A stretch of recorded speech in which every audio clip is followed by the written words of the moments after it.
अब चाहता हूँ कि अपने उन शोरा को आवाज़ दूँ, उन कवियों से भी गुजारिश करूं जिनकी वजह से ये गंगा जमनी मुशायरा और कवि सम्मेलन मुनक़िद है। लता हया को इसके लिए बहुत बहुत मुबारकबाद कि गंगा जमनी तहज़ीब का अपनी ज़िंदगी में भी वो ख्याल रखती हैं, हिंदुस्तान के मुशायरों में भी और अपने इस मुशायरे में भी। एक बहुत बड़े बाप के बेटे नवनीत हुल्लड़ साहब हैं। इनके वालिद साहब हिंदी तंज़ मज़ाक, हिंदी हास्य और व्यंग में ही नहीं बेहतरीन गज़लें भी वो कहते थे। मेरी खुशकिस्मती है कि बारहा उनके साथ मेरा मुशायरों और कवि सम्मेलनों में शरीक होने का मौका मिला। उनके बेटे ने उनका नाम जिस तरह से उजागर किया है, जिस तरह से रोशन किया है, इसके लिए नवनीत को बहुत मुबारकबाद दी जानी चाहिए। इसलिए कि टेलीविज़न हो, लाफ्टर शो हो या फिल्म की ज़िंदगी हो, हर जगह जहाँ भी हैं वो चिराग की तरह रोशन है। मैं चाहता हूँ कि वो आएँ, माइक उनका इंतज़ार कर रहा है। उनमें इतनी सलाहियतें हैं कि उनकी तारीफ़ बहुत देर तक अगर मैं करूँगा तो दूसरों का वक्त चला जाएगा। नवनीत हुल्लड़ साहब।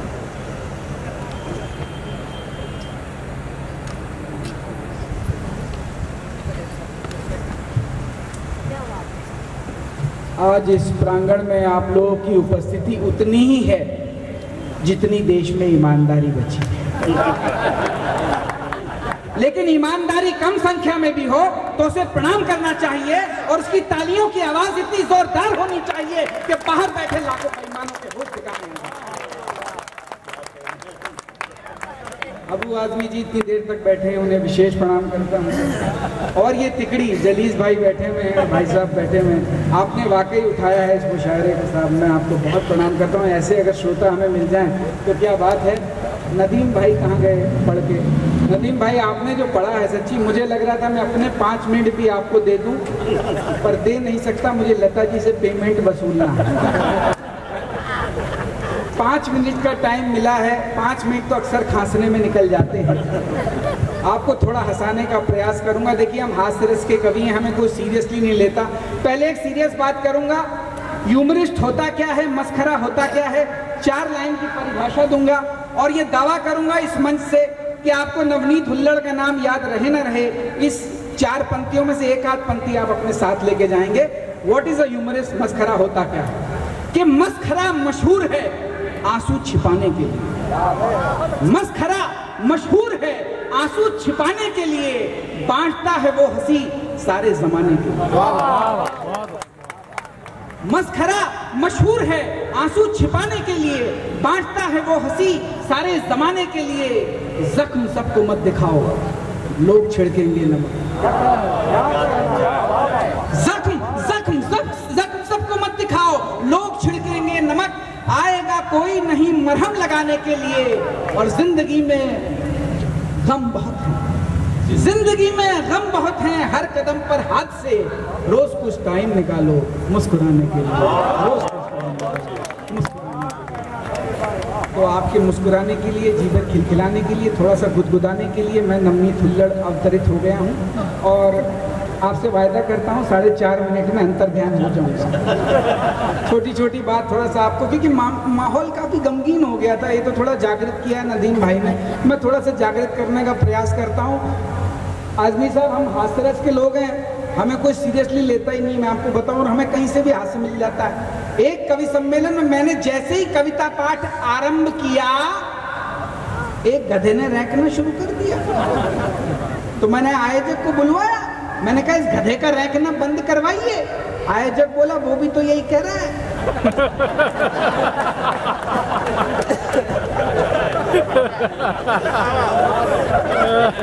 दिलीप भाई कहीं से भी हास्य मिल जाता। अभी मैं आ रहा था, रास्ते में एक बच्चा रो रहा था, तो मैंने उसको पूछा बेटा क्यों रो रहे हो? बोले मेरे माँ और बाप में झगड़ा हो रहा है। मैंने कहा कौन है तुम्हारा बाप? वो बोला इसी बात पे तो हो रहा है।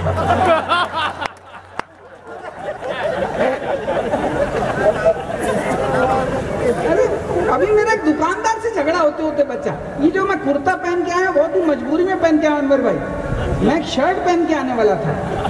हुआ यूं कि मैंने एक दुकान से नई शर्ट ली, घर जाके उसे साबुन से धोया तो वो छोटी हो गई। मैं दुकानदार के पास गया, मैंने कहा भाई साहब आपकी दुकान से एक नई शर्ट ले गया था, घर जाके उसे साबुन से धोया तो वो छोटी हो गई, अब मैं क्या करूं? दुकानदार बोला अब उसी साबुन से तू भी नहा ले।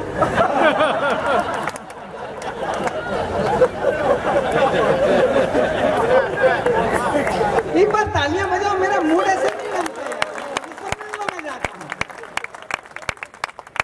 ना बजे नहीं तो मैं अपने कमेंट के बजाय दूसरों के पेलने लगता। तो मेरा मूड थोड़ा बना दो, मैं आपका बना दूंगा। मैं आपको बताता हूँ ये देश बड़ा महान है, इतने बड़े नेता यहाँ बैठे, मैं उदाहरण देता हूँ, भारत जैसा महान देश नहीं है साहब। पिछले दिनों जापान ने एक मशीन बनाई जो चोरियां पकड़ती थी, उसकी मदद से जापान में 1 महीने में 5000 चोरियां पकड़ी गई। ओबामा उस मशीन को अमेरिका ले गए, 1 महीने में 10,000 चोरियां पकड़ी गई। मोदी जी उस मशीन को भारत लाए, 1 घंटे में मशीन चोरी हो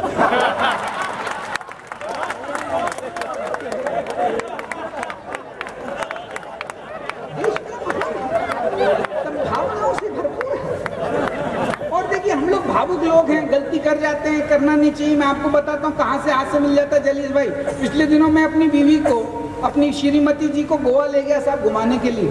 तो हम चर्च में गए, तो जैसे ही चर्च में गए उसने जीसस क्राइस्ट की फोटो देखी, तुरंत पांव छू लिए। मैंने कहा शादी को इतने साल हो गए, तूने मेरे तो न छुए। वो बोली तू भी लटक ले।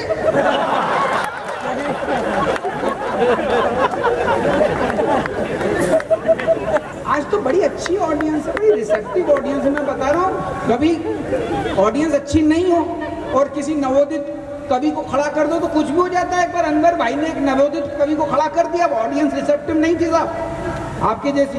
उसने कविता पाठ शुरू किया, बोले मेरी माँ ने कुत्ता पाला। अब ऑडियंस रिसेप्टिव नहीं थी, दूसरी लाइन भूल गया, उसी लाइन को गाया जा रहा है, मेरी माँ ने कुत्ता पाला। तो जलीस भाई खड़े हुए और बोले उसे मंच पर छोड़ दिया।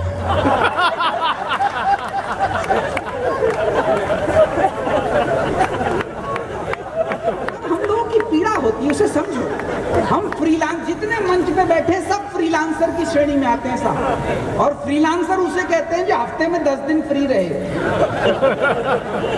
सच्ची बता रहा हूँ, पिछले दिनों मैं और मेरे कवि मित्र तो कुछ ज्यादा ही फ्री थे, हमारे पास कवि सम्मेलन ही नहीं थे। तो हमने सोचा किसी नौकरी के लिए अप्लाई करते हैं। तो हम दोनों को इंटरव्यू का कॉल आया, मेरे कवि मित्र का नंबर पहले था, वो अंदर गया, बाहर आया। तो मैंने उससे पूछा भाई इंटरव्यू में क्या पूछ रहे हैं? तो वो बोला घबरा मत नवनीत, 3 ही सवाल पूछ रहे हैं। पहला तो ये पूछ रहे हैं कि भारत का प्रधानमंत्री कौन है, तो बताने का नरेंद्र मोदी। दूसरा ये पूछ रहे हैं कि भारत को आजादी कब मिली, तो उसका भी सरल सा उत्तर है कि 1857 से कोशिशें शुरू हुई और 1947 में जाके सफलता मिली। और तीसरा ये पूछ रहे हैं कि क्या मंगल ग्रह पर पानी है, तो उसका भी गोल मटोल सा उत्तर है कि वैज्ञानिकों का तो यही मानना है, लेकिन आज तक कोई सिद्ध नहीं कर सकते। मैंने सवाल जवाब दोनों रट लिए, अंदर गया, इतना हड़बड़ाया हुआ था मैं कि जवाब तो मुझे सारे याद रह गए, प्रश्न सारे भूल गया। अब प्रश्नकर्ता ने मुझसे पहला प्रश्न किया, बोले आपका नाम? मैंने कहा नरेंद्र मोदी। तो अबू जी उन्होंने मुझे ऊपर से नीचे तक देखा, बोले नरेंद्र मोदी आप कब पैदा हुए?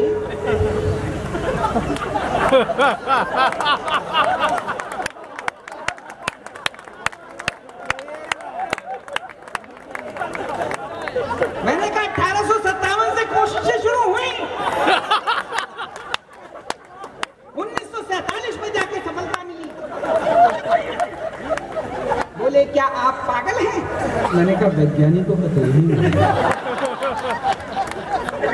समय बहुत कम है, बहुत लोगों को पढ़ना है, मैंने अपना पार्ट अदा कर दिया है, मुझे लिफाफा मिल जाएगा लता जी की तरफ से। लेकिन एक कविता जो मेरे रस की नहीं है, क्योंकि ऑडियंस बहुत अच्छी है इस मिल्लत नगर की, मैं आपके बीच में पढ़ना चाहता हूँ। मेरे रस की नहीं है लेकिन बहुत ही सामायिक है। मैं चाहता हूँ कि आप मेरा मूड बनाएं, एक बार पूरा प्रांगण ताली बजाए तो मैं कविता को पढ़ता हूँ। उसी तरीके से सुनिएगा साहब, जिस तरीके से कविताएं सुनी जाती हैं, क्योंकि बहुत सीरियस मामला है, मैं आपके बीच में रखता हूं। केवल इतनी सी पृष्ठभूमि, उत्तराखंड में अभी जो विभीषिका मची या कश्मीर में जो बाढ़ आई, किसी भी उससे आप उसको जोड़ सकते हैं। कविता रखता हूं कि उत्तराखंड में राहत कार्य के दौरान जैसे ही एक जवान ने ऊपर से खाने का पैकेट नीचे गिराया, एक बच्ची ने फौरन उठाया। उत्तराखंड में राहत कार्य के दौरान जैसे ही एक जवान ने ऊपर से खाने का पैकेट नीचे गिराया, एक बच्ची ने फौरन उठाया। बहुत दिनों के बाद खाने की शक्ल देखकर उसकी आंखें भर आईं और जिस कागज में वो खाना लिपटा था उसमें ये खबर थी आई कि भारतीय क्रिकेट टीम विश्व कप जीती, खिलाड़ियों का करने के लिए सत्कार, सबको 1-1 करोड़ रुपए देगी सरकार। खिलाड़ियों का करने के लिए सत्कार, सबको 1-1 करोड़ रुपए देगी सरकार। बच्ची ने अपनी माँ से पूछा, माँ सरकार खिलाड़ियों को इतने रुपए क्यों देती है? बच्ची ने अपनी माँ से पूछा, माँ सरकार खिलाड़ियों को इतने रुपए क्यों देती है? माँ बोली, बेटा वो इसलिए क्योंकि खिलाड़ी देश के लिए खेलते हैं। माँ बोली, बेटा वो इसलिए क्योंकि खिलाड़ी देश के लिए खेलते हैं। तभी उस बच्ची की नजर हेलीकॉप्टर से लटके एक जवान पर पड़ी।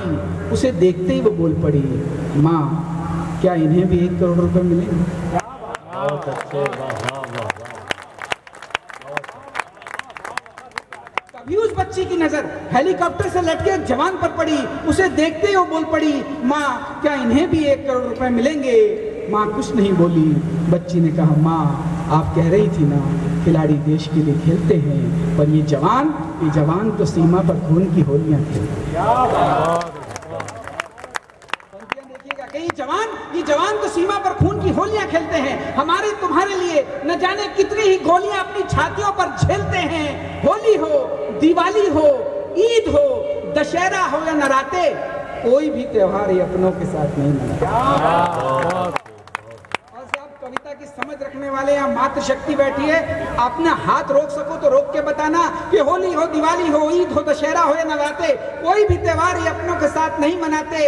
इनके त्याग और बलिदान को हम कैसे कर सकते हैं अनदेखा? इनके त्याग और बलिदान को हम कैसे कर सकते हैं अनदेखा? अरे इनमें से कईयों ने तो अपनी संतान को पहली बार चलते हुए भी बहुत अच्छे, बहुत क्या ख्याल है, वाह वाह वाह। इनके त्याग और बलिदान को हम कैसे कर सकते हैं अनदेखा? अरे इनमें से कईयों ने तो अपनी संतान को पहली बार चलते हुए भी नहीं देखा। बता माँ क्या इन्हें भी 1 करोड़ रुपए मिलेंगे? क्यों चुप हो गई, क्यों हो गई मौन? बता इस देश का असली हीरो कौन? शाहरुख खान, आमिर खान, सलमान खान? ना माँ ना, इस देश के असली हीरो नहीं है शाहरुख खान या आमिर खान। इस देश के असली हीरो हैं सीमा की रक्षा करने वाले हमारे वीर जवान। साहब अगली पंक्ति में अपना दृष्टिकोण पढ़ता हूं। अगर मेरा दृष्टिकोण आपके दृष्टिकोण से न मिले, एक भी ताली मत दीजिएगा। लेकिन मेरा दृष्टिकोण आपके दृष्टिकोण से मिल जाए तो हाथ उठा के ताली बजाइएगा, ताकि मैं ऐसी पंक्तियां और लिख सकूं कि मेरे लिए हर वो जवान जो 0 डिग्री तापमान पर सरहद पर भारत का तिरंगा लिए खड़ा है। मेरे लिए हर वो जवान जो 0 डिग्री तापमान पर सरहद पर भारत का तिरंगा लिए खड़ा है, किसी भी अमिताभ बच्चन या सचिन तेंदुलकर से ज्यादा बड़ा है।